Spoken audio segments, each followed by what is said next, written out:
बोलो जयकारा बोल मेरे सदगुरुदेव महाराज की जय। पवन सुत हनुमान की जय। सियापति रामचंद्र भगवान की जय। श्री राधा रमण भगवान की जय। गुरु बिन होई कि ज्ञान, ज्ञान के होई बैराग्य बिनो। गावहि वेद पुराण, सुख किलहि हरि भगति बिनो। स्वामी सखा पितृमातु गुरु, जिनके सब तुम तात। तिनके मन मंदिर बसहु, सिय सहित दो भ्रात। अध्यात्म रामायण के श्लोकों का यह भाषांतरण है। भक्तों के 14 लक्षण इनमें कहे गए हैं। वाल्मीकि जी महाराज कहते हैं, प्रभु आप निवास के लिए मुझसे स्थान पूछते हैं, किंतु आप कहाँ नहीं हैं। नाथ, आप तो लीला कर रहे हैं। आप चित्रकूट पर्वत पर निवास कीजिए। श्रीमद् भागवत समाधि भाषा है। वाल्मीकि रामायण की समाधि भाषा में है, चित्र ही चित्रकूट है। और अंतःकरण परमात्मा के स्वरूप का सतत ध्यान करे तभी उसे चित्त कहते हैं। परमात्मा का चिंतन सतत हो तभी चित्त कहा जाता है। चिंतन करना चित्त का धर्म है, निश्चय करना बुद्धि का धर्म है, और संकल्प करना मन का धर्म है। एक ही अंतःकरण के ये भेद हैं। पाप होता है अज्ञान से। परमात्मा यदि चित्त में आए तो जीव कृत हो जाए। लक्ष्मण वैराग्य हैं, श्री सीता जी पराभक्ति स्वरूपा है, राम परमात्मा हैं। जब भी संकल्प करो शुभ संकल्प करो। हमेशा मानो कि परमात्मा चित्त में बसते हैं। रघुनाथ जी मंदाकिनी के किनारे पधारे, वहाँ अत्रि ऋषि का आश्रम है। वे वयोवृद्ध ऋषि हैं। उनका गंगा स्नान का नियम था, किंतु जा नहीं पाते थे। सो अनुसुईया ने गंगा जी से प्रार्थना की कि उनके आश्रम में प्रकट हो जाए। उनकी प्रार्थना से प्रसन्न होकर गंगा जी वहीं प्रकट हो गई। तुलसीदास जी को चित्रकूट के घाट पर रघुनाथ जी के दर्शन हुए। चित्रकूट के घाट पर बई संतन की भीड़, तुलसीदास चंदन घिसे तिलक करे रघुवीर। तुलसीदास जी जब राम को पहचान नहीं पाए थे तो हनुमान जी ने तोते का रूप लेकर ये दोहा 3 बार सुनाया था। सोचिए, पाप का मूल चित्त में है। पाप होता है ज्ञान से। इस चित्त में यदि रघुनाथ जी आ जाएं तो चित्त विशुद्ध हो जाता है। गुहा सेवा कर रहा है। राम के आगमन का समाचार भील, किरात आदि लोगों में फैल गया। रामचंद्र जी के दर्शन करने के लिए सभी जाने लगे।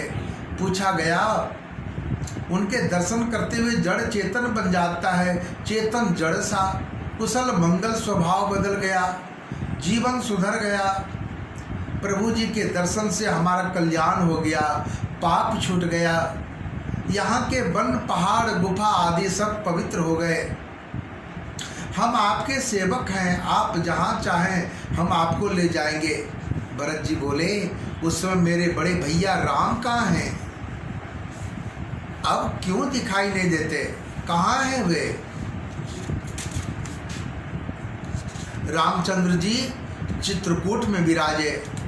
तब से चित्रकूट के वृक्ष, फल और फूल भर आए और झूमने लगे। प्रतिदिन कई ऋषि मुनि राम जी के दर्शन को आते जाते रहते थे। राम के चरित्र का वर्णन कौन कर सकता है? एक एक अक्षर महापातक का नाशक है। चरितम रघुनाथस्य शतकोटि प्रविस्तरम, एक अक्षरम पुंसाम महापातक नाशनम। मंत्री सुमंत को अयोध्या वापस लौटने की आज्ञा दी। गुहक चित्रकूट से वापस आए तब सुमंत गंगा किनारे पर रहे थे। अयोध्या की प्रजा पूछेगी कि राम कहाँ छोड़कर आए, क्या उत्तर दूंगा कि राम को कहाँ छोड़कर आया। राजा राम भी तो प्राण त्याग ही देंगे, राजा दशरथ भी तो प्राण त्याग ही देंगे। सुमंत के रथ के घोड़े भी उसी दिशा में टकटकी लगाते देख रहे हैं जिस दिशा में रामचंद्र जी गए थे। वे सभी समझते हैं कि हमें छोड़कर हमारे स्वामी उस ओर कहीं चल दिए। उन्होंने खाना पीना तक छोड़ दिया। जिनके वियोग में पशु तक इतने दुखी हो रहे हों तो उनके माता पिता की व्याकुलता का क्या कहना। अब जी ही कैसे पाएंगे। गुहक आए सुमंत से कहने लगे, मंत्री जी आप तो ज्ञानी हो, अब आप धैर्य ग्रहण करो और अयोध्या वापस पधारें। साथ में 4 भील सेवक भी भेजे। मध्य रात्रि के समय सुमंत अयोध्या पहुँचे। मैं किसी को अपना मुंह नहीं दिखाऊंगा, कोई पूछेगा तो क्या उत्तर दूंगा। फिर वे कैकेयी के आवास में गए। महाराज दशरथ का दर्शन नहीं हुआ तो कैकेयी से पूछा, महाराज कहाँ हैं। जब रामचंद्र ने वन की ओर प्रयाण किया था तो दशरथ ने कहा था कि अब मैं कैकेयी के आवास में नहीं रह सकता, मुझे कौशल्या के आवास में ले जाओ। वे कौशल्या के आवास में थे। राम विरह में उनकी आंखों की 2 बूंद आंसू भी टपक न सके, उनका मन शुद्ध नहीं हो पाता। एक दासी मंत्री सुमंत जी को कौशल्या के आवास में लाई। राम वियोग में 5 दिन बीत गए हैं। दशरथ जी के मुख पर मृत्यु की छाया पड़ने लगी। मंत्री के पास आकर इनको दंडवत प्रणाम किया। मंत्री ने दंडवत प्रणाम किया दशरथ जी को।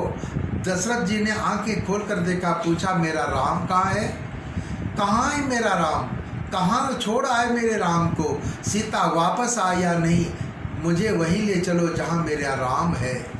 दशरथ जी की व्याकुलता देखकर सुमंत की आंखें आंसू से भर आया। वे कहने लगे, महाराज आप तो ज्ञानी हो, धीर धरें, मैं राम जी का संदेशा लाया हूँ। उन्होंने कहा मेरे पिताजी को मेरा प्रणाम कहना और उनके ही प्रताप से हम वन में सकुशल हैं। महाराज मैं कितना निर्दय हूँ कि राम को छोड़कर वापस जीते जी आया हूँ। सीता जी ने मुझसे कहा था, मंत्री जी आप तो मेरे पिता समान हो, मैं अयोध्या वापस नहीं जा सकती, अपने पति के बिना मैं जी नहीं पाऊंगी, मेरे ससुर जी को मेरा प्रणाम कहना। नाविक केवट ने उस सभी की सेवा की और निषाद राज ने उनकी सभी बड़ी सेवा की। मैं वापस आया, मेरे जैसा निष्ठुर और कौन होगा। सुमंत के वचन सुनते ही राजा हे राम बोलते हुए नीचे गिर गए। कौशल्या व्याकुल हो गई, फिर भी राजा को धीरज दे रही है। राम विरह तो एक बड़ा सागर है जिसे पार करना बड़ा कठिन है। आप तो कर्णधार हैं, यदि आप ही धैर्य खो देंगे तो सबका क्या होगा।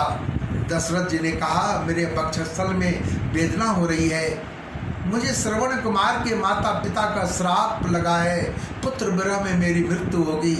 ये सारी बात उस समय उन्हें याद आई और कहकर दशरथ जी राम राम कह के कि राम राम कही राम कही राम राम कही राम तनु परिहरि रघुबर बिरह राउ गयहूँ सुरधाम। इतना कहकर भगवान का नाम लेते लेते दशरथ जी की मृत्यु हो गई भगवान की याद में और वैकुंठ को गए। बोल जयकारा बोल मेरे सतगुरुदेव भगवान की जय।